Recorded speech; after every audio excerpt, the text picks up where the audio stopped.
This is my Ford Focus XR5 Turbo. This car sounds awesome, drives like an absolute dream, but it tries to empty my bank account like it's attempting a world record speed run.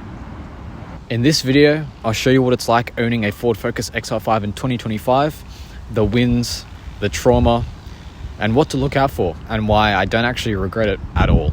So let's start off with the good stuff. These things look awesome. They've aged great, assuming that a red P-plater hasn't got their hands on with a Dream Science pop and bang tune.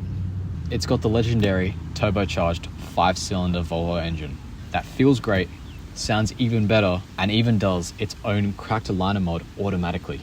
How awesome is that? Now that driving experience, well, it's actually quite good when the car's working, of course. It's got great linear power and loads of torque, which feels awesome in a hot hatch. It's still light enough, and pairing that with great power, great cornering capabilities, it's super fun to drive. And these cars also have an extremely good bang for buck value. They're relatively cheap for what you actually get.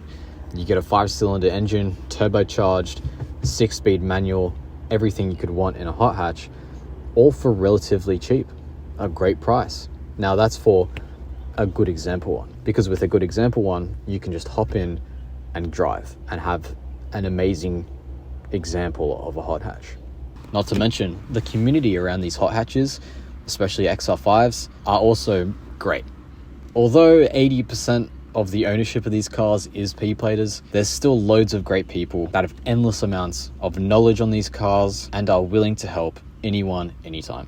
I did actually have help restoring this car from someone on the Facebook group, and it wouldn't be where it is today without the help of the XR5 Turbo community group on Facebook.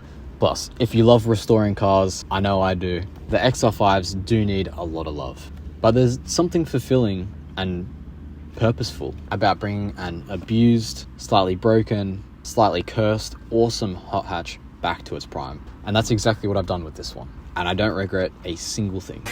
It's been an awesome time working on this car, learning the gimmicks, and all just having fun in the end. Now, let's get on to some of the bad parts of the ownership and what you should look out for.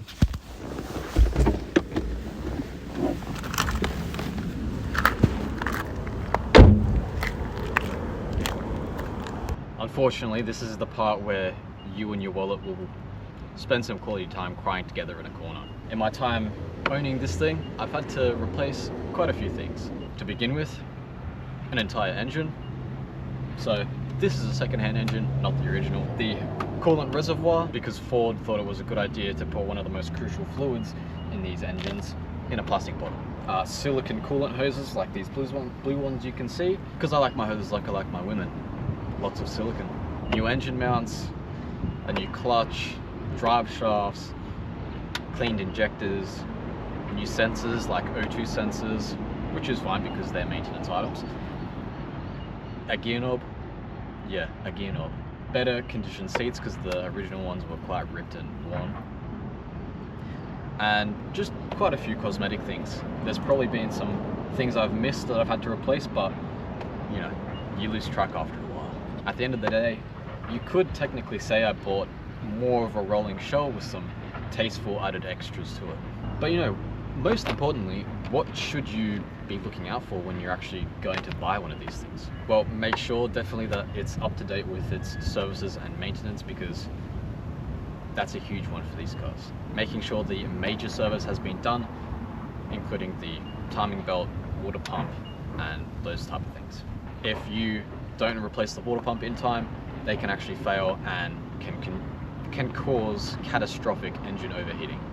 Overheating does kill these engines, so make sure when you're going to buy one that you're looking out for any coolant leaks, any bulging coolant hoses, basically anything to do with the cooling system.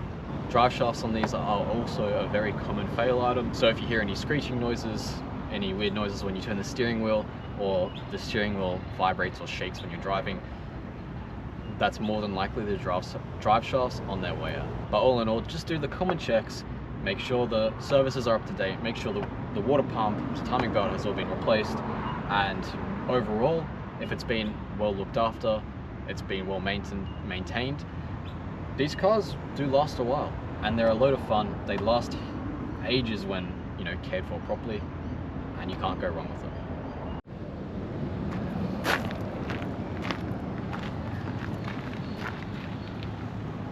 Look, if you're thinking about getting into an XR5, just know it's not a new car. It's a car that rewards effort, rewards time, and a lot of maintenance. But if you love driving, you love that unique 5-cylinder sound, and if you're the kind of person who enjoys caring after an older, potentially neglected car, you won't go wrong with an XR5. It's not for everyone, but for me, it's worth it. Every sensor, every coolant hose, every second spent working on this car, it's all worth it at the end of the day when it puts a smile on your face. So yeah, owning a Ford Focus XR5 Turbo in 2025, it's chaotic, can be expensive. It occasionally has a cracked liner here and there, but it is worth it at the end of the day to hear that 5-cylinder sing. Just don't ask me how much I've spent, seriously don't. Subscribe if you like the video, and give me a like to help spread more of the XR5 love to the community. Cheers.